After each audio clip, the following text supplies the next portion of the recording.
Quiet on set. Picture is up. All right, roll sound. Rolling. Roll cameras. Cams rolling. And 3, 2. Hey everybody, what's going on? And welcome to Hank's Think Tank. We're going to do another show on the continuing saga of the water wars here in Montgomery County. I've got James Ridgway in. And James is running for a board position with the Lone Star Groundwater Conservation District. And I believe it's for Precinct 3, correct? Yes, place 3. Yeah, place 3. And James is definitely a contender in this race. And early voting's going on right now. So, if you're out there and you see this podcast and you feel like voting for this guy, get out there and vote, man. Make your voice heard. But James and I are going to discuss a bunch of different factors about what's been going on here lately with the SJRA, with Quadvest, with the water forum that we did. And we're going to dive a little bit more deeper into what his ideas are about subsidence and about groundwater consumption and everything else. And I think he's got some interesting points and some stuff that I agree with also. So welcome aboard, James. Good to see you again, bro. It's always a good day to have you in here. Yeah, thanks for having me back. Yeah, and I'll say that I've had some people reach out to me from my neck of the woods that some people I don't even know that have been listening to Hank's Think Tank. So that's good. So that's it's good.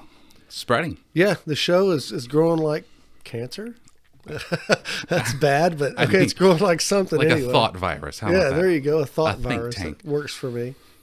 So, we had Simon in about a week ago, and he had come out with the new news about the, I guess it was the deadline for the SJRA to be able to file another appeal, and they didn't meet that deadline. And I tried to get an idea from Simon if he thought that it was part of an overall strategy that the SJRA has. But what's your take on that whole deal, man? I mean, well, I'd be glad to share. But first, for our sponsors, Woodson's Reserve. No, I'm just kidding. I have to give a cheers to Jim Spigner first, the president of the Lone Star Groundwater Conservation District, who posted on social media that people shouldn't vote for me because on your podcast, I was drinking whiskey and I used profanity. So here's to Jim, America. Yeah, and I mean, it's kind of customary. I've seen a lot of podcasts. I probably follow 30 or 40 in actuality, and I know that seems exorbitant, but I always want to get an idea of what everybody's doing. And to have a drink is a common thing. I mean, it's part of the thread of the fabric of our lives. Basically, most Americans do take a drink here and there, and it's not like you're getting drunk on the thing. Well, I did slur a little last time. And I do keep an open bar in here for a reason. I want people to be comfortable. I want to be a good host. And so I try to keep, an open bar and have all the particular drinks that people like. Plus my co-host, Mark Hogan, he's a lush. He loves to drink. Well, and I want to get to your first question there, but I have been campaigning now for a couple months. How's it going? Campaign going well? No, it is. And there's some negatives, there's some challenges, and for instance, Jim, my opponent has been pretty, down the. I haven't had to get into any fisticuff, figuratively, and that's great. But then to have the president of the board that you're running for, he's just going out of his way to say things they're not true. And I heard Simon say something when he was here last that echoed that. And I'm not saying it's an organized effort, but it certainly is annoying me that apparently I have both Jim and Simon insinuated I have SJRA handlers. That's I'm quoting Jim, which somehow means that I'm being backed by SJRA, and I think Simon said that on your podcast that SJRA really wants these guys to win, and it's let's get legitimate here. Has the SJRA given you any campaign contributions? No, that's what blows my mind is where, and so in the little tiff, if you will. Have you asked the SJRA for any campaign contributions? No, and I wouldn't. You should. They got the money. They're a political subdivision, man. They can give you a campaign contribution. If they I want wouldn't take it. You wouldn't? I wouldn't take it. No. I'm here to talk about groundwater. I know some stuff about groundwater, and I don't feel like that'd be appropriate, especially with all the lawsuits and optics and I'm not team SJRA. I'm team let's take care of our resources and do it the best, smartest way. And on that last episode, I mean, you and Simon both seem to say, look, we want SJRA to stick around and be a positive force in our community. And yeah, I definitely do. I've given it some thought, and I think that they're important and they're needed. So I want that too. So in that little, social media warrior fight, I don't know if you've ever read. It's another. I do this on your podcast. Cool. I go into book mode. I like it. Ender's Game. No. It's another good sci-fi, but Ender, who's I don't know, let's say he's like 7, 8 at the beginning. There's a bully messing with him, and he's this like strategic thinker, and in this military school, they're grooming him to be this great war strategist, and so he's like in his head, he's like, I don't want to just win this fight. I want to win every fight after this. So I'm gonna beat the shit out of this bully so bad that he's never gonna bully me again. I'm not saying that's how I feel about Jim. I'm saying that when he comes at me and he makes those accusations, I'm gonna punch right back. So, just for fun, here it comes. I created I thought it was funny, but I created this. I don't know if you're familiar with the many worlds theory involving quantum, mechanics and string theory, and it basically posits that anything that is possible is somewhere out there in the multiverse. And I'm hoping for that, actually. So I posted that I want to thank the multiverse iteration of Jim Spigner, who did support my doppelganger's campaign, and I appreciate it. And he did not think that was funny at all. So I'm sure he did. So anyway, my point is that I'm open to just a debate. He can make accusations, but substantiate them. And what ends up happening, at least in this case, is instead of going on to go, this is why you have SJRA handlers, he blocked me. It's like, okay, well, what good is that going to do if we're trying to have a debate about something? So Simon did the same thing a few years ago, and it's because they can make the false accusations, but they can't then go on to back them up. So let me ask you this: if there were opposing teams, let's say that there was Team Quadvest, LSGCD, and there was Team SJRA. And they were just football teams. Where would you find yourself then? Would you find yourself on Team SJRA or on? I'd go watch baseball. I'm not watching those teams because I'm team me. I'm team the people that I'll represent. Because I think what's happening is that it's a false dichotomy is what I'd call that. Okay. Yeah. So it almost seems like you're being misaligned with certain forces out there. If you're not for this, therefore you must be against. And it's like, nope, that's not. God, I hate that because that's the same thing you find in politics. If you're not a Republican, then you must be a Democrat. If you're not a Democrat, you must be a Republican. If you're not Republican enough, then you must be Republican in name only. That kind of thing. Yeah. So it does turn out that way. I didn't mean to go down too much of a rabbit hole, but I'm here to win. I'm here to represent people, and I'm open to debate. I was at that forum. I said my piece. I asked Simon in the last interview, what he hoped would be the end result out of all this litigation and everything else. So, if you win, what do you hope will be what's the one thing that you'd like to implement, or the one thing you'd like to do, or the one thing you'd like to see?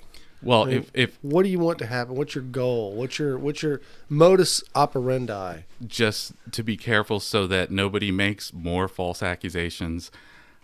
if SJRA wins, and again, not Team SJRA, but I'll pose this to you and to the audience. It's a little fun activity. How much money would you guess that Conroe hasn't paid into the contract over the last 6-7 years? I think it's 11 million or more. 10.7. Yeah, 10.7. So right around 11 million. Yeah. What? Oh, sorry. Conroe's is 13.9. Oh. Quadvest is 10.7. Okay. Had So the numbers wrong. and then you add up Magnolia and Woodlands Oak, and combined, that's about 27 million that haven't been. So what team am I on? Well, I was a mud director for Rafe Road Mud for 2018 to 22, and so that's right there in that hot spot of us being one of the largest muds in the county, absorbing that $27 million along with all the other GRP participants who were paying. Now, one could argue you could have just... So you're claiming that then is because they're not paying, the SJRA as it has had to increase their rates even farther. And have publicly stated that we that are money. increasing our rates because these members are not paying the full rate, which is now rippling out to the rest of Well, you. I hope that's not true. And the reason is true. And the reason why is because Jace Houston was here and he did the show, and I asked him straight out what everything was based on. He said it was a zero-sum game, that they made no profits, and that those rates were based completely and solely on maintenance and operations. He didn't say they were based on GRP contracts or people not paying or anything. He said that was maintenance and operations is how they made their determination. When the bond payment, So right? that was the rate that we pay, especially us in Splendora, because we don't receive any surface water. So we don't really get anything. That is, the bond payment is the first thing that gets, I'm sure that gets sucked out of it, yeah. But, yeah. And then... But his claim is that the rate that we pay is based upon maintenance and operations. Okay. And if it's maintenance and operations, I'm with okay, show me. You've got a budget. You've got an actual and a budget. So let's take a look and let's see. It's public. If somebody wants to go that far. It- But if they are basing it upon what they're losing in participants not paying the increased portion, because from what I can tell, they're still paying the original portion. They're just not paying the increases. Right. Because they have a problem with the increases too. And that problem must be due to some form of disparity and transparency. So I covered this years before the increases happened. I was at the meetings as a journalist, and I guess if I wasn't there and I didn't know that the increases had always been historically planned, this year we're going to go to this, and this year we're going to go to this, I might be like, what the hell? Like, you guys just keep, every year you're raising it. Well, I can dig it. Things go up, But here's the thing. There is a published rate study from years ago when they did this, and it was a decision that they go, okay, we got one of two options. We can start this thing and start at the full rate, or we can incrementally increase it over multiple years to ease our way in. Mm-hmm. And they chose the latter. Now, I'm not here to defend one or the other, but that's what happened. So those rate increases were planned. On top of those that were planned, there were then the rippling effects of what happens when $27 million doesn't come into their coffers to then pay out everything. So if you go look at their budget, all this is open. I've looked at it, and all the muds, they especially that get surface water, they're well aware of what dire straits SJRA is in financially. They're not even producing what they can produce because they don't have enough money. The last time I checked, they had like a 6-week reserve. I mean, and because they didn't want to raise the rate, the GRP committee, which is different than just SJRA. There's members from the different GRP participants that represent everybody. And they had a higher rate, which would have allowed them to produce more groundwater or more surface water. They chose to do the lowest increase that they could, but now they can't produce as much surface water. So it's bad. I mean, it's a damn mess. Yeah. I mean, it actually is just a damn mess. I'm really kind of disappointed at, when I first got asked to get involved in this thing, I didn't even know that the problem existed or what the problem was. And the more I learn about it, the more I'm disappointed, But you wanted to talk about the recent news, right? Yeah, I want to talk about the recent news. And also, I'm just for myself in search of either a solution or a subset of possible solutions. And I'm getting farther from that the more I learn about this whole thing. And that's welcome to the club. Disturbing. It wakes you up in the middle of the night. You think to yourself, wait a minute, how would this work if we did this?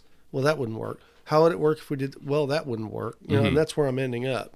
Well, that's a good way to describe it because where we're going versus where this thing was started, and this also harkens back to something that y'all said, you and Simon were talking about. The way these things, groundwater districts in general, are put together don't follow geology. That they're political boundaries. That's odd. So if you go look at a lot of the research that's come out of A&M regarding water, you'll come across water markets, and this is an idea of kind of getting away from the political boundaries and go, here in the state are our water resources. Let's just say they're markets, and just like any other resource, how would that supply and demand naturally, economically develop? And on the surface, like it's not a bad idea, but now if we go back 20 years and go, why is it this way? And the same thing for a lot of other places around the state. It's local selfishness, which I'm guilty of. Mm-hmm.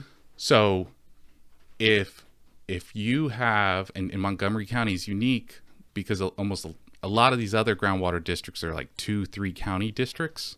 We are a 1 county district. So one huge county. Yeah. Yeah.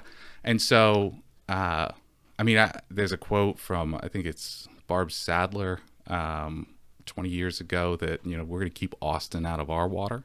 Mm-hmm. So that was, I think, the spirit of what was happening was we're going to create these boundaries so that we can, navigate our own destiny, so to speak, when it comes to water. And if you go the water markets route, though, then start thinking about who's got the most money. It's the big metro areas, right? Mm-hmm. And who needs the water the most?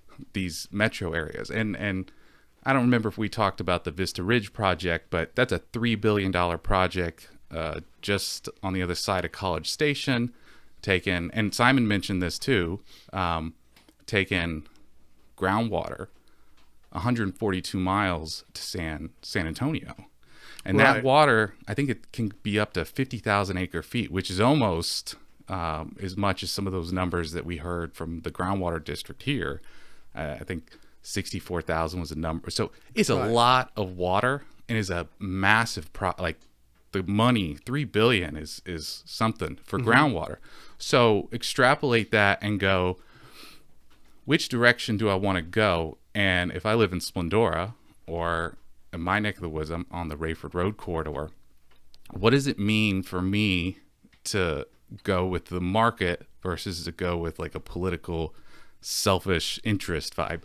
And, I go both ways because on the political side, we just see all this infighting. Mm-hmm. If we just let the markets do what they do, then I think it would run smoother. And Markets I'm not a are big, smart. I'm not a big capitalism government. has proved that. You and I both talked about, small government. And so there's a compelling argument there, but I don't know that you and I end up being in a great place in the future with what those markets will do. They're going to find where the water is, and they're going to take it to who needs it and who will pay for it. And the further you are from the rural areas, the harder it is to get good, cheap, groundwater. I'm a firm believer that someday, and not that far in the future, we will pay as much for water, if not more, than we pay for electricity. It's coming. Well, I would There's say no doubt.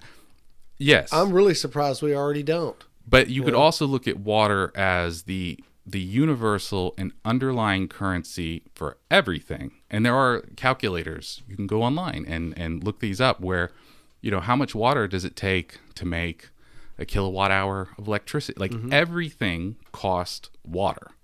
And as the cost of water goes up, so too does the cost of So it's more than just that it'll be more than your bill. It is the baseline that all other things, Yeah, and you can't survive without it. How much Nothing water does it take to make more water Right. goes into making the plastic bottle than it holds. So yes, I don't disagree with you, but instead of all the fighting, if we actually work together, we could have taken some of the money that went to all the lawyers, and we did some big regional type projects. Take the golf courses out here, or take that new development announced in Splendora. What if they built a recycled water plant as they built that neighborhood, and they call it Purple Pipe.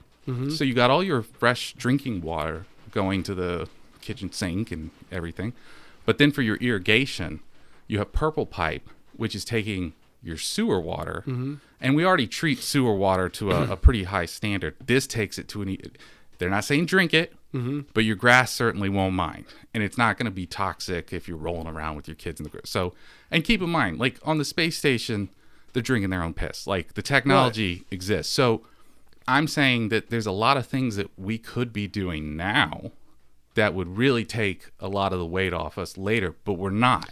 But let me ask you this, and I mean, let's scrape it all off and get down to the cake ingredients. Let's look at the meat of the thing.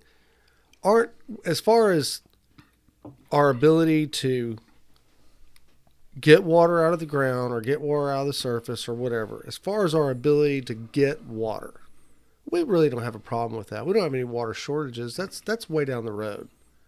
Our problems that we're looking at now are the possibilities of subsidence, which is also down the road, the possibility of running out of drinkable groundwater, which is down the road. I mean, aren't these problems literally down the road? And there's nothing wrong with working on problems that we foresee in the future. Absolutely. We need to do that. So that's not what I'm saying. That's my big message. But what I am trying to say is, do we have to do it now? We really don't have this dire, badass problem that has been projected through all this litigation right now. I'm going to give you a couple counters to that may not break down the essence of your argument, but are worth considering. Okay. And also, we'll tag onto that, and we talked about this before too. We already built the damn thing, so it's almost a moot point whether. And I came right out and I said, like, I'm not here to talk about whether that was right or wrong. And I'm with you. And at first, I really hated the idea of the surface water treatment facility, but as I thought about it, and as I realized what its real purpose was, I can dig it. What I can't dig is that it created winners and losers, and it did. And I happen to be one of the losers in that.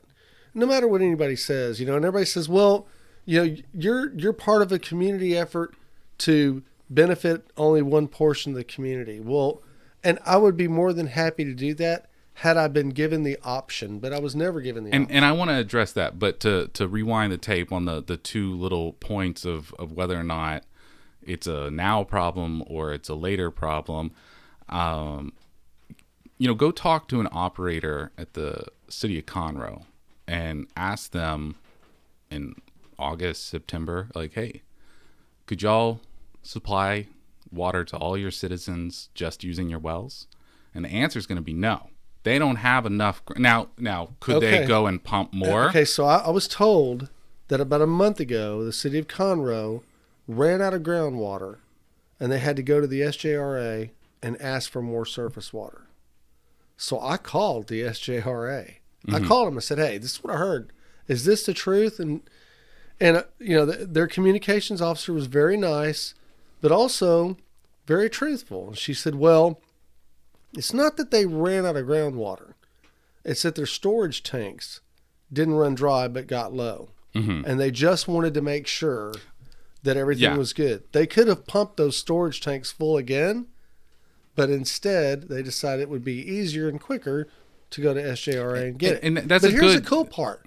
The part that I like about it is that SJRA had it and said, yeah, we can do it. Yes. So there's the good part. That's the thumbs up part. The fact that Hank Vatt and Splendor is paying for that is the shitty part. And we'll get to that. But So, I mean, just from a now versus Conroe later wants issue, it, let Conroe pay for it. there could be other solutions to that. But from the operator standpoint, they like to have some, bumper space. They all want their safety gizmos in place. I can dig it. I first learned about this in my reporter days. It was during the drought. Everything was on fire. I was out in the middle of giant fires, and I got like a real respect for wildfires because that wind shifted, and I was out and I was like, oh, okay. Are you talking about the time when Roman Force and all that was on fire? Well, for me, I was out in the I guess Tri-County fires. Okay.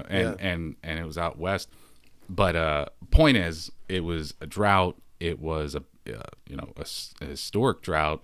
And if you were to go talk to operators, then everybody was like going, what are we going to do if it keeps going? There's lots of conservation measures in place, and there wasn't, at the time, a surface water treatment plant. So now we have it. A now versus later problem. It certainly lends convenience. Is it necessary now? I've never said that it is. I've only said, well, we've got it, but now let's talk about, because there's all these expansion phases that are connected to it. I would, And see, I was really hoping that Splendora was one of those expansion phases, that they would pipeline all the way to us. Yeah. Well, I think it now, costs. okay, so if you do that, if you pipeline all the way to us, well, now I can see, okay, I'm paying, and eventually they'll save up or whatever they need to do. They'll purchase land and infrastructure to be able to bury their pipes and such and so forth. So I can see a purpose. Yeah. But when Jace Houston said, no, that ain't going to happen, I was like, well, then what the hell? The last it makes number, no sense. The last number I saw. I mean, I personally, I've got a great podcast here, so I think I should put together a contract for all the other podcasters that they have to pay a fee to me every time they do a show.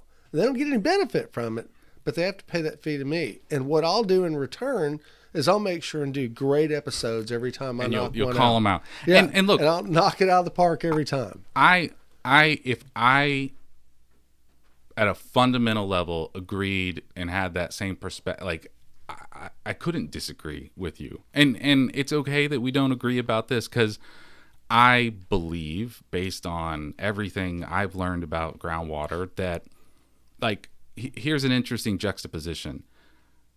You look at surface water like it's, and maybe I got this wrong, like it's better than groundwater. And I look at groundwater like it's way better than surface water. Groundwater, as far as water quality goes, yeah. I don't like surface water at all.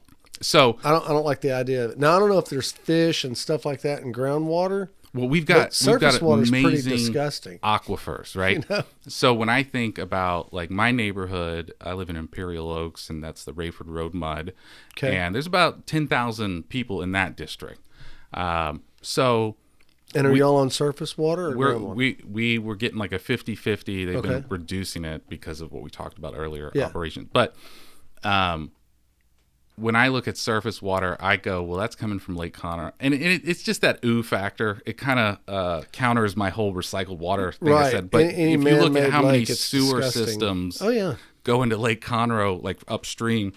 But, hey, they've won award. They've done great stuff. But for me, I am always team groundwater. I think we've got great groundwater. We've got great aquifers. And we're just lucky. Well, and the earth is an awesome filtration system. Absolutely. So okay, now this is where I take that and I go, well, if I'm you, I'm like, I get to take more groundwater. And if I'm me, then it's like my neighborhood has to mix it.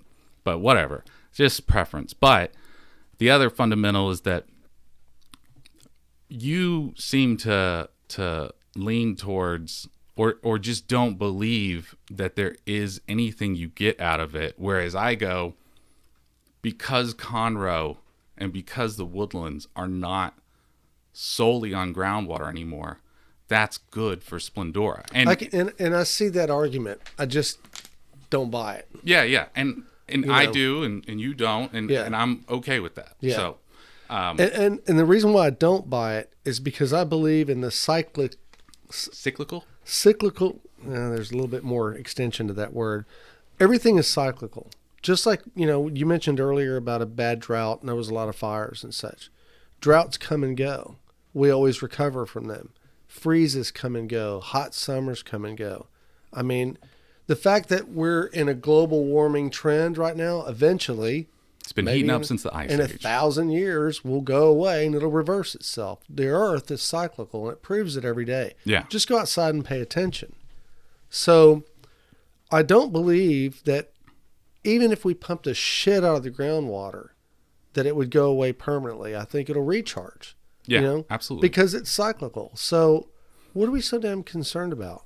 Well, I've done this before where I did the math on how fast water can run through in the best conditions. And if I remember, it was about an inch per hour. It would take years. Unless we had torrential rains up north and everything ran down, which happens because that's part of our process. It's, again, the more intense the rain, the less the ground absorbs it. Well, and I agree with you on that. The less the ground absorbs it. But the aquifers are also fed through lakes, rivers, and streams that are natural. Yes. And so those flood over, and those are feeding it. If you have a nice, rapidly. steady, wet year, that's great for the aquifers. But when you have like the Hurricane Harvey year, then that would actually be a dry year. Yeah, it's just downstream. Yeah. And I can dig it. That makes sense. So I'm okay with look. Let's just come back in 20 years and find out if it mattered or not. Okay. I think I'll probably be gone in 20 years. Nah, you're gonna be kicking. I don't know. Your show's gonna be number one on I'm Spotify. Gonna be pretty old, man. We'll see.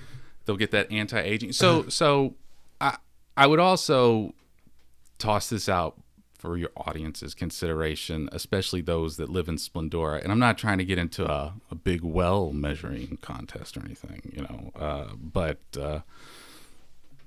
whose wells are deeper? The more populous areas are going to have some of the deeper wells in the various aquifers as you get more and more rural. And I know partly from my own experience being on a private well and what that's like and having problems with it, and not necessarily because of all the groundwater use, but private wells, not private water just your own personal well. Like the wells out in the Splendora area aren't as deep as some of the ones, not all of them, but to me that means that if we do, based on the exponential growth, just the way things are going, lowering the level. We're Wild West style right now. We're not working together. We're not doing long. We're just saying, take it. It's cheaper. Go for it. I think the first consequence that we will see is those that have the either older wells that when the engineers did it, they're like, oh, this is fine. We're gonna be, those older wells or those shallower wells are going to be the first to get the hit. And then you got to start factoring in the cost of fixing that, lowering the well and making sure that the casing, that water level is able to be way above the pump. So I think that will be the first thing, but we'll find out. We'll see. But I wonder when that'll be. Yeah. I mean, are we looking at 10 years, 20 years, 50 years? So I told Never, you. possibly? So I'm turning 39 on election day. Okay. So 30 years ago, the mall was coming up. It was the mid 90s. So whatever that was. So and the Woodlands Mall popped up. It was a really big deal. I was in 5th grade. And there was like 180,000 people in the county, according to the census data. Now there's like 650,000. Man, it's a big deal. Yeah. And so you take that number and you look at the curve and you go, that isn't slowing down. So it's really difficult to, if it was a steady, or if there was no growth, let's just pretend there was no growth. This is how many people we have. Then this is how long it's going to take. But then you start adding that and then I think it just puts a big question mark. So that makes me lean towards a more conservative policy of, okay, let's pull back a little bit. If we're not sure, let's have policies that will protect well owners that will, and you know what? Let's do that over the next 5 years. Let's really study, because we've never seen growth like this before. Let's see if it's different than it's been in the past. And if it's not, and come back on your show and go, turns out it didn't matter. There should be studies, but not only with water, but with everything else, just due to the growth that we're having. And I don't believe that any of the numbers are correct, because I know that a lot of the growth is coming from down south, and a lot of those people aren't documented, and so those census numbers can't be correct. We have a lot more people than I think we have. Than I think are recorded. You know? So. But let's just take it as a pattern, right? That 5 years from now, the population will be X% larger. I think we'll outgrow Houston eventually. I really do. Well, it's hard to find I mean, even this area is getting like the value of my house went up so much that I was like, oh, this is really. And then you go look at another house and it's like. But I mean. But we're still cheaper than a lot of places in the world, so people are moving here. Right. Yeah, and I think that's just going to continue. Plus, there's a lot of forest left to cut down, so we're into deforestation real big right now down here, and I think it's going to continue that way. I'll tell you, and I'll tell your audience that I want you to be right, and I want to be wrong, like hands down. I don't want to be Mr. Doom and Gloom and everything, but I don't know. And there's enough information for me to go, I don't know that we can just keep doing what we've always done and not face some consequences. But I agree with you on that. But I think and I've really given this a lot of thought. I think the only way to resolve these issues isn't to establish methods by which we all equally pump the same amount of water, or this area gets X number of surface water to keep this area at a certain level because they're not pumping groundwater. I don't think it boils down to that.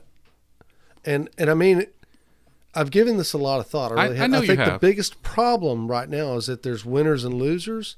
And I think you get rid of that problem, you will naturally solve the other problems. Well, let's say I get on that board. Would you be in favor of me making a motion to dissolve the groundwater district and just not have it? That would create an environment where there's no. Well, so now we're talking about the usefulness of the Lone Star groundwater district. I think that they do have usefulness. You know, I really do. But the problem again is you've got a bunch of different entities that have their grip around. And if they don't yet, they're working on getting their grip around Montgomery County's water. You got SJRA, which is a political subdivision, TCEQ. You've got WP or WEP? The Woodlands Water Authority? No, the Texas Water Board. Oh, Texas Water Development Board, TWDB, yeah. Yeah, Texas Water Development Board. Then you've got the Lone Star Groundwater Conservation District. And then you've got each independent municipality and other authorities, and then also your private companies that sell water. So everybody's taking a little bit of that financially in one way or another. And as that grows and becomes more convoluted, and it will because it's government, you know.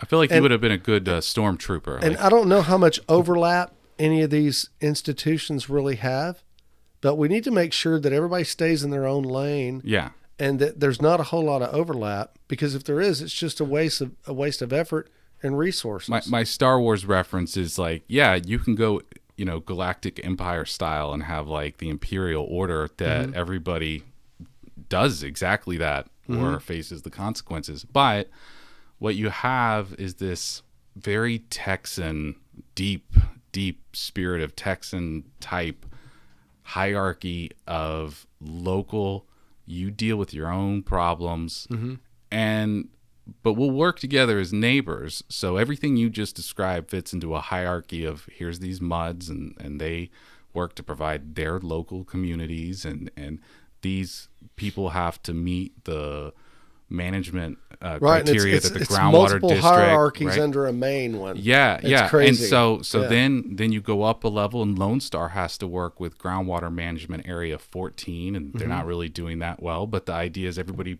puts their numbers out there for the next 50 to 80 years of planning, and then within that GMA 14 fits into Region H, and then that fits into the Texas Water Development Board. So there is this hierarchy, but yeah, it does lend itself to a lot of, well, I want this much, and somebody else is like, well, screw you, like I want, so I'm just a simple government person. I don't want a whole lot of government interfering in anything. And that's the thing. What I just described is the simple version. The more complex version is what I described earlier, which is that market-driven, state-level. Some have even argued for a federal version of this because of the states that are going through serious drought, so that you wouldn't have all these people getting in the way. The like highway systems, like pipeline systems that are getting the water where it needs to go, and we got this, but there's a lot of reasons to not want that if you have the water and you don't want to give the water, or you want to profit from it, or you want to, create a community that has this, no problem. And that if you scale that up, that's what we're talking about with Montgomery County. Well, let me ask you this. Doesn't desalinization work? Yachts have great desalinators. Yeah. I mean, yachts have water makers that make thousands of gallons a day. I've been on them. So why can't we just start building desalinization plants? It's going to happen, Hank. Because the Earth is covered, 70% of the Earth is water. And we don't have a water problem. What we have is an infrastructure problem, and we have a problem with people vying for our dollars. That's really what it is. That's what this whole thing boils down to. So it goes back to the market conditions. So if take Simon, for instance, where are his desal plants? Like, he's got to be able to make money. And before surface water, groundwater was the cheapest. Now you got a portfolio that includes surface water. It also includes, we talked about recycled water. We have, I know of one system that's been growing near me. These are all solutions. And desal will come when, and I believe soon, and there's a lot of stuff out of A&M out of this about brackish water, because desal doesn't mean you got to go to the ocean and pump it uphill. Right. It means you get brackish, like they use a lot of brackish in the Middle East. The Catahoula aquifer underneath is now a lot of the South County. It's too hot. It's too salty. Brackish. Right. And a brackish resource isn't as much work as ocean water. Right. So that brings the cost down. But yeah, like, we should be looking at all the options, and if somebody can build it and it can work and not, Well, the technology's there. Maybe we need We just need the investment. That's what it is. You're friends with Simon. Maybe we can get in on that. What do you think, Simon? I have no idea what Simon's future aspects are for desalinization or anything else for that matter. I just know that he's excited about what's going on with the SJRA right now and his ability to continue to litigate. What do you think about the whole game plan so far? I mean, you've gotten to know him a little bit. I mean, what do you think? Do you think he's just really invested? Like, he really cares? Is there a business case? I'm just curious what your take. My take on Simon Cicada Quadvest. I think he's a smart business. Are you guy. under his payroll? No. Okay. No, we've never received a dime from the guy. Okay. But I think that he's a smart business guy, and I think he sees value in the destruction of the GRP contracts, and it just happens to be in alignment with what most citizens who feel like they're paying for nothing are getting. And so he's got, a large community supporting him But I think or a lot of his motivation, maybe not all of his motivation, but a lot of his motivation is the fact that he wants to be able to do business in certain areas that I don't think he can do business in now because of the existence of those GRP contracts. Because the surface water. And he's never said that to me. That's my take on it. I could be completely wrong. I mean, and for the guy's audience, never given me an indication of whether he's in it for the bucks or in it for, it could be both. For Montgomery County. Could be both. But for the audience, for context, I mean, I was talking to Hank before we started about, the old journalist follow the money mode that I've been in for years. And in the last Lone Star election, which is the first one, and it was an appointed board, and that was the first time it became an elected board. And it was not just Quadvest, but other private water utilities, over $200,000. And if you go look at some of the other local elections, that's a lot. It's a lot of money. So and I don't fault any of them for winning. That's how voting works. But if I then go into writer mode, like I'm writing this character in a story, and it's like, okay, why would you and your friends put that much money into a campaign? And then why, if you fast forward to the city of Conroe elections, did you get involved there? And there was a lot of money that went into that. And you saw the president of Lone Star become a councilman on the city of Conroe. Right, but I mean, it's not unusual for corporate America to get involved. But I'm just building out this, like, okay, so there was rumors of Conroe talking about settling. I don't think that's going to happen now. So I just say for the audience that may not know the kind of money that's floating around, it's a lot of money. So I don't know. He could just really care about this. I have my back to your winners and losers analysis. I wonder if, and part of this was from a conversation I had with Simon after that forum in New Caney. And I mean, he didn't say anything that would qualify as this is what he's going to do. This is just me drinking whiskey and shooting the shit. But he said something I never thought of before, and kind of a light bulb went off. So it may not be that Simon does this, but it could be that somebody else. He said that one off-ramp in all the litigation could be if SJRA loses and they go under, they have assets that they could sell. The surface water treatment plant, which costs the fee payers in Montgomery County $500 million, right? So that has value. He said they won't get the full value for it. So, but somebody could come in, and I imagine that's a private entity. And we already know that there's a demand specifically for surface water, that in the case with Conroe, it was certainly convenient to be able to access that. I don't think that'll change. So that's where I start going, is there a scenario in which the not-for-profit surface water treatment plant turns into a profit-making entity? Yeah, which also... Long shot, man. That's a long shot. And the reason why it's such a long shot is because it's $500 million. Yeah, well... Only because Simon said it to me did it make me go, that's an interesting way to look at it. He didn't say who would buy it, and he may not even have that kind of pocket change. And maybe he's just, just in conversation, just looking at customer base. He's thinking to himself, hey, if the surface water treatment plant was either non-operational or no longer existent, maybe a company like us could provide more groundwater to those people. They'd need it, and our infrastructure's there. And I don't know if Quadvest infrastructure is there or not, but I would assume it's close by.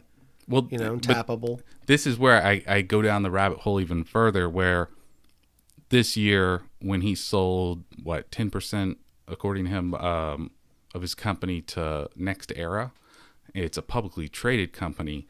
And this is their first dip, and they do electric utilities, I believe, but they're on the stock exchange. You can go look them up. And I didn't know anything about that. Yeah, it happened over the summer.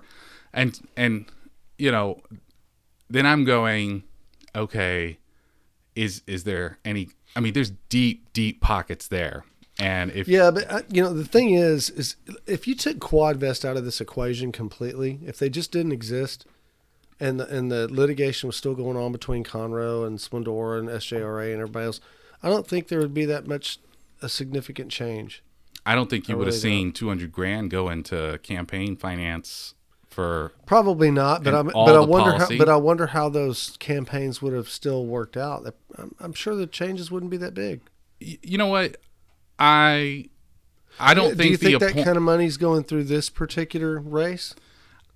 I don't know yet. I looked at the 30-day finance reporting and saw, you know, what my opponent and Larry Rogers, who's running for the Woodlands position against John Yours, vote John Yours. And I mean, it wasn't big dollars. Kenneth Ernest, my opponent, in a debate had mentioned he's self-funded, and it looked like around $1,200-1,300-ish.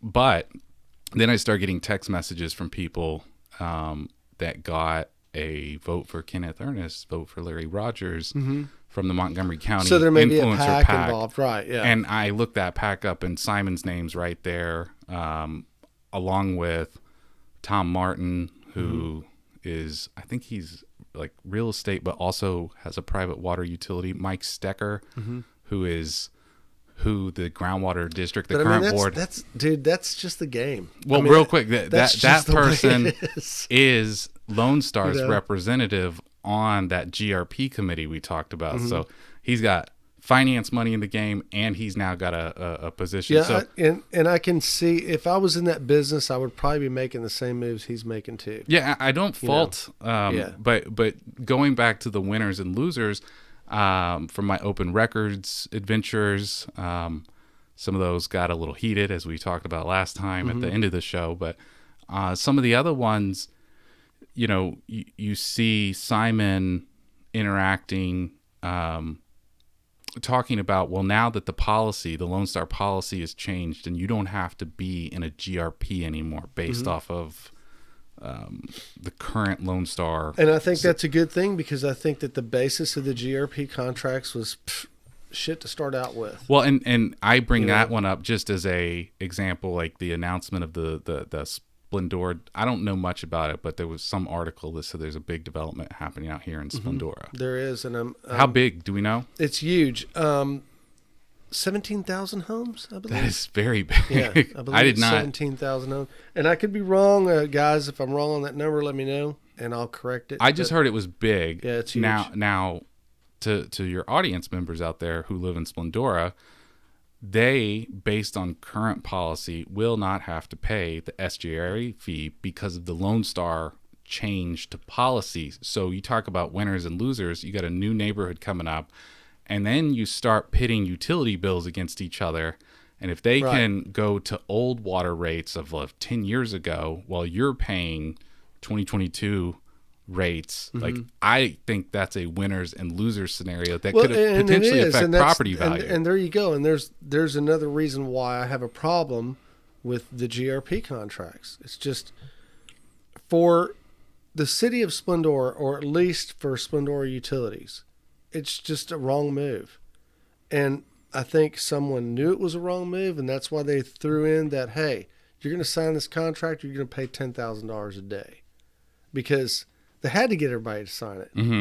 And now that litigation's taken it all the way, and then the LSGCD has changed their policies, you know, and now that GRP is no longer required, even though the other contracts are still valid, we just need to get those contracts invalidated.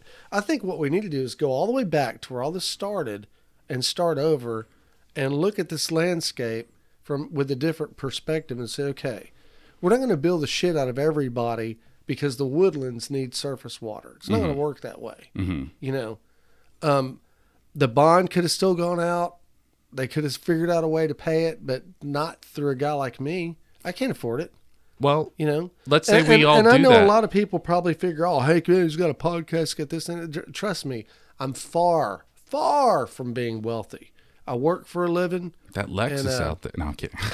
and I mean, we do what we can, you know. Mm-hmm. And I'm better off than a lot of people, but I'm not better off to the point to where I don't see that extra $50 a month or whatever it may be. It matters. And yeah, it does matter. And it could go, heck, it could even go for life insurance or something like that for me, which at this point I don't have in my life, and I'd like to. Mm-hmm. You know, so I mean, and that bothers me again. Am I mad at the 17,000 homes that are coming up that they're not going to have a GRP contract? No, I'm not. I'm actually glad for those people that they won't have this to deal with. We just need to make sure that we get it litigated out to where we don't have to deal with it either. But we war game this. And I don't want to see the SJRA being hurt through this either, because I don't think that they intentionally did anything to anybody. I think they just fell into part. It was just a bad deal that everybody fell into. And they've got a problem now too. They got $450 million they got to pay somebody. So I think they got to get it a lot of people will gravitate to what you like, whatever camp you're in. Everybody's bleeding money. They want it to be over.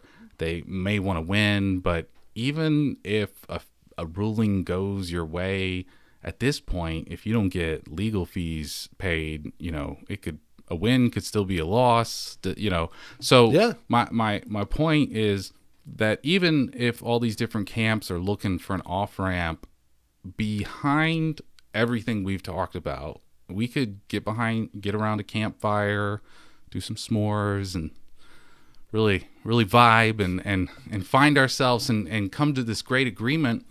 And the next day, the people that lent us the money, the Texas Water Development Board, will sue us, the GRP participants, including Splendora and the 80 plus other members, and go, where is our money? And we're going to go, oh no, we all worked it out. We're not going to use the surface water. Like, we're good. And they're going to go, I don't care. Use the surface water now. I'd just go back to SJRA and say, look, unfortunately, these guys made a bad deal and they're on the hook for it, not me. And so at that point, SJRA may not even be involved, because the Texas Water Development Board would be looking for their money. And who would they go to? The GRP participants that are not paying it. So all I'm saying to but if folks a judge out there, null and voids those contracts, that would be the SJRA lawsuit. TWDB could still come in and go, you took our money. We want it back. We didn't take it.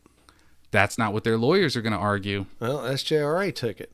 I didn't build a surface treatment facility. SJRA built a surface treatment facility. We talked about this, Hank, that the city of Splendora signed something. And I know what you're going to say. They had under duress. Yes. That's right. But see, that will work itself into another courtroom and another 5-10 years. And now you're talking 20 years has gone by of legal. So all I'm saying is I am not optimistic that SJRA, whatever happens, that gets resolved. It doesn't get resolved, whatever.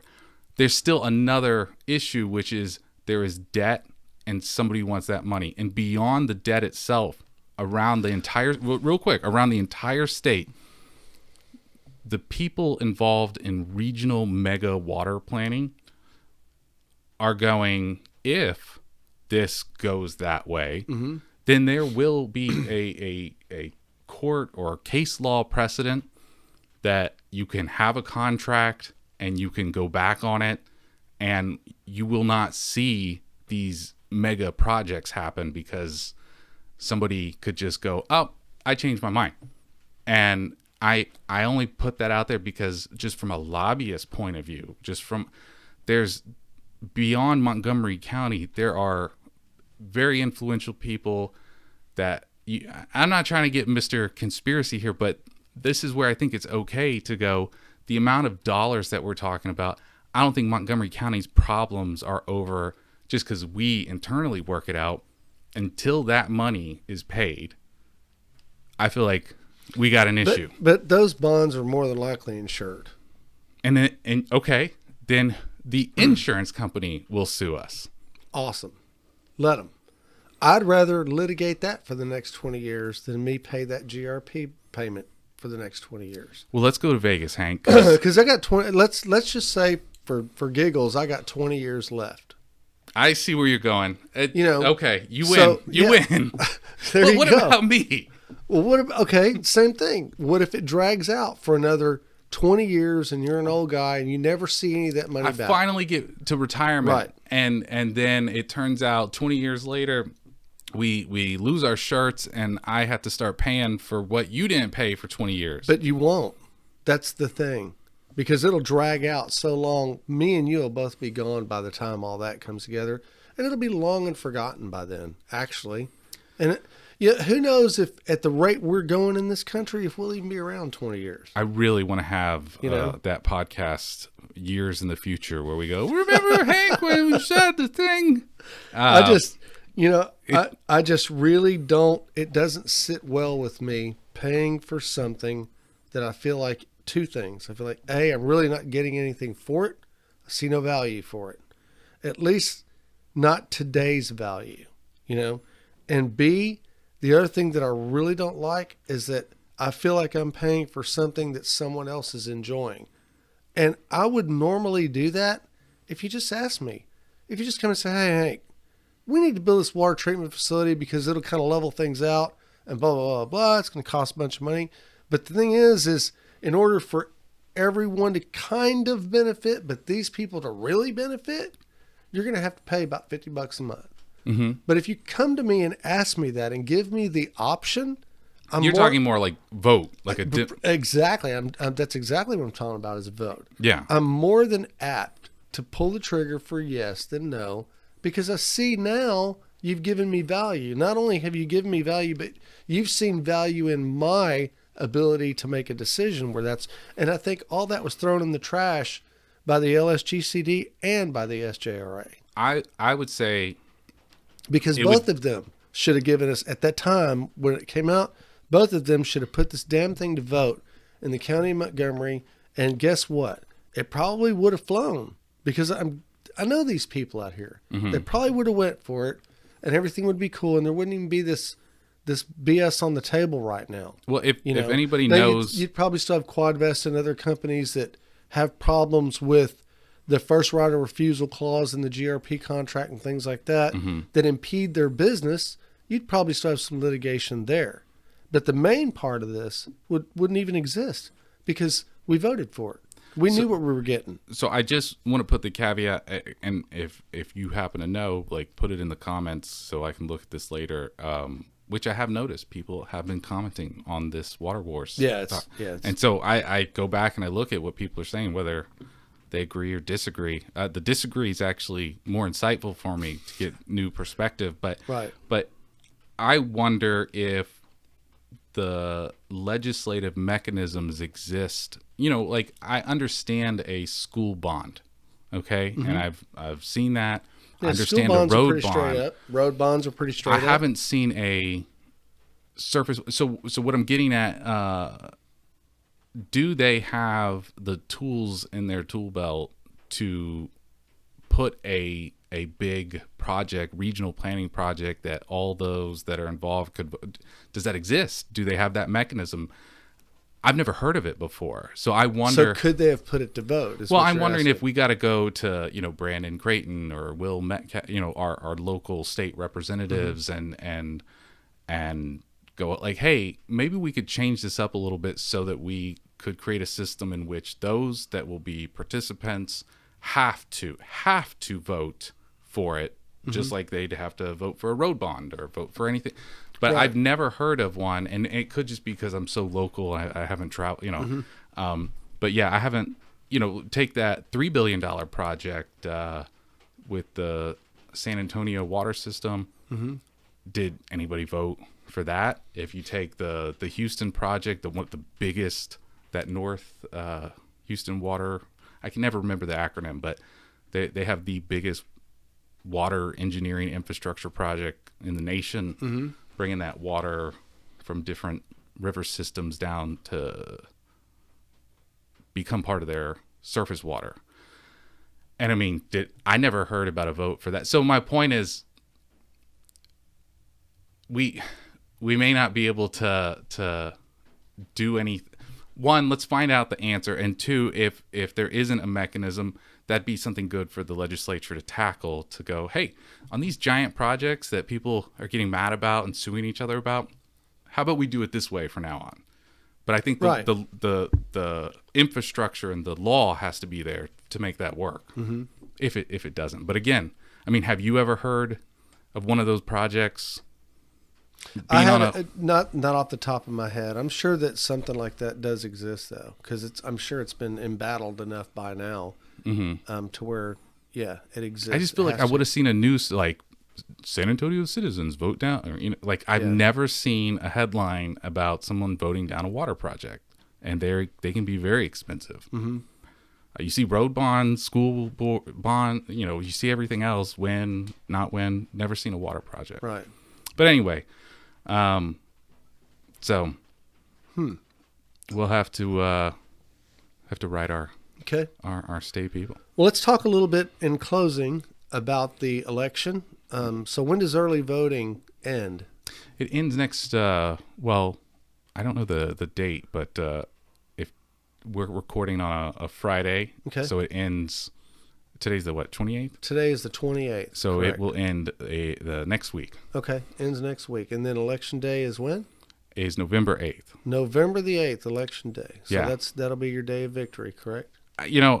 We'll see what happens, but as much as I've been like kind of in the middle, I'll work with you, part of me is going, all right, time for dark Ridgway to come out, and as I get into these arguments, and at least with you, we can like debate and have different, but there's others out there that, I apparently I've drank the Kool-Aid. There's just a lot of angry people around this whole topic, and I can understand that. Part of me, I will always represent the constituency that is that Precinct 3, the same as James Nowak's boundaries, Precinct 3. Right, okay.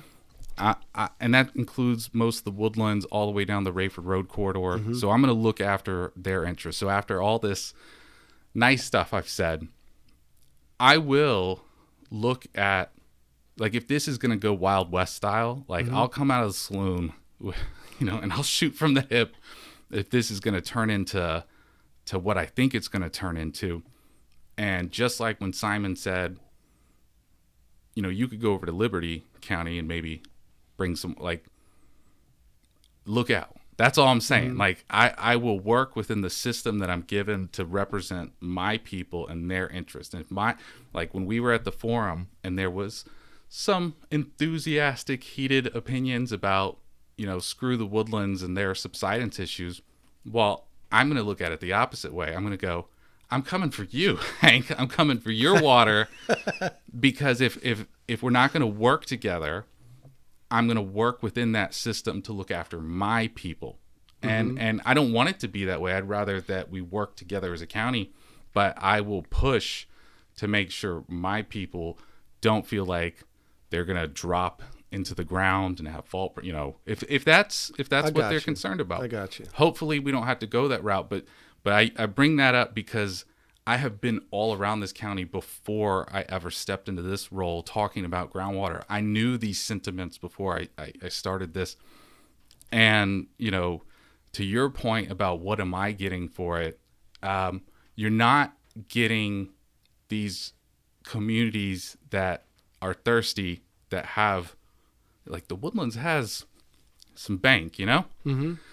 And they bring in a lot of commercial property, like, they're going to keep having a lot of bank. So, and you're going to have more bank as that development comes online. And so that's kind of my... But do the Woodlands have enough bank to be able to pay for that surface water treatment facility? Not by themselves, but my point is, if everything we talked about, like, it all disappears, if you're right, and 20 years from now, it's a moot point, but we still need the water.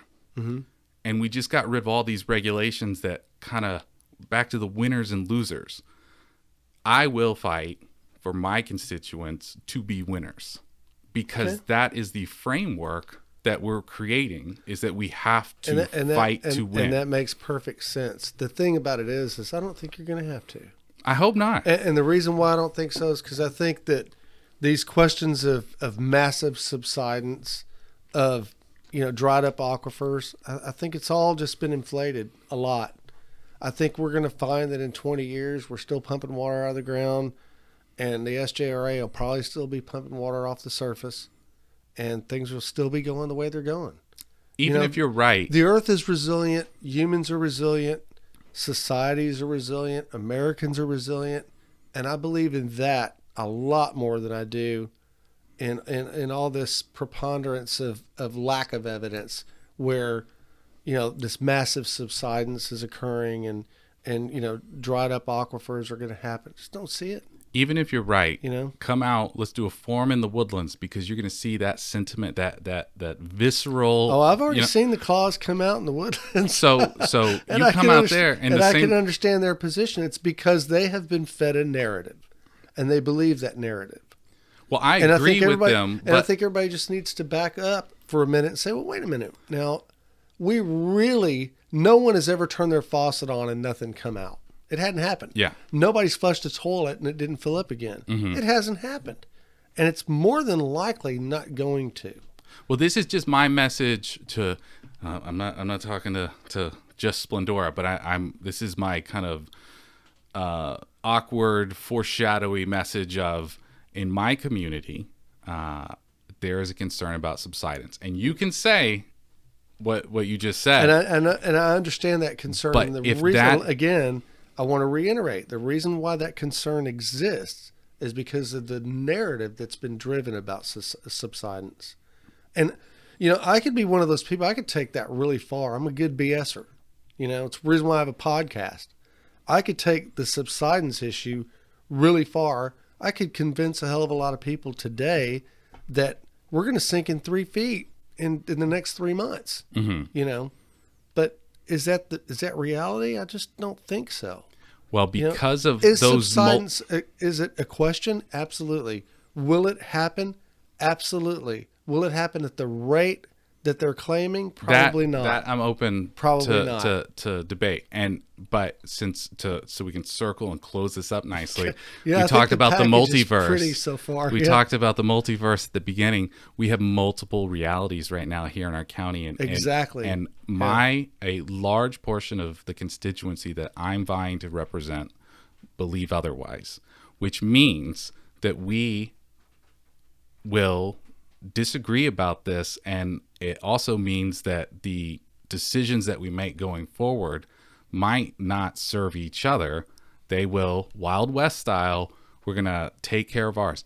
And so the moment we can get groundwater outside of our community and it makes sense, like financially, that's going to happen. And just like Simon said, you could go to Liberty County and you could do that. Like, that won't stop. Like, we will all go wherever we can to get the water, and so will the large, thirsty cities, and you're going to see a future that gets closer to that water market that we talked about earlier. And I will make sure that if this all does fall apart, that I am representing my constituency and making sure they get the best damn deal out of the deck that we're playing with. And you know what? I hope your director representing you does the same. So and I got you. I cheers. See where you're going. And that's my dark Ridgway. To wrap it up for me, the only thing that I see as part of the real reality and not a narrative is that at the rate things are going, we're all going to pay more for water, but the water's going to be there. We're going to have it. Are we going to subside? Oh no, we're going to have it. Absolutely, we're going to subside. But we would have subsidence if we stopped pumping out groundwater because of deforestation, because of the fact that we're pouring concrete, because of the fact that we're just adding weight. I mean, yeah, we're going to have subsidence even if we stop pumping groundwater. Would it be measurable? I don't know. Is it going to be the same? I don't know. Well, but I'm telling you, I'm interested. The earth is covered 70% of its water. We're never going to run out of water as long as we have technology. What we are going to run out of is money to pay for it. That's where we are. Well, here's to a brave new world, and I hope we can agree and work together more than we get out in the Wild West Main Street. And well, as usual, I always enjoy having a conversation with you. You're an interesting cat, and I think you should have stayed in comedy, though. I think you would have done the world justice in comedy. So, well, guys, there you have it. James Ridgway, like I said, he's a smart guy. He's got some interesting points and some valid ones as well. He is running for a seat on the board of the Lone Star Groundwater Conservation District, and that's position 3, correct? yes, Okay. So early voting is going on right now. You got a chance to get out and vote for this man. You also have a chance to vote for his opponent as well. So make your decisions wisely, because it could matter a lot in the future. This guy could be 100% right. We could turn on the tap one day and nothing comes out. I hope that doesn't happen, but I think it's a narrative as far as I'm concerned. And I do have a right to my opinion too. I, on the other hand, am running for nothing, thank God. And I'm Hank Vatt. This is Hank's Think Tank, and we'll see you again in the next one. And hopefully it won't be about water. We'll do something different for a change. Y'all have a good evening.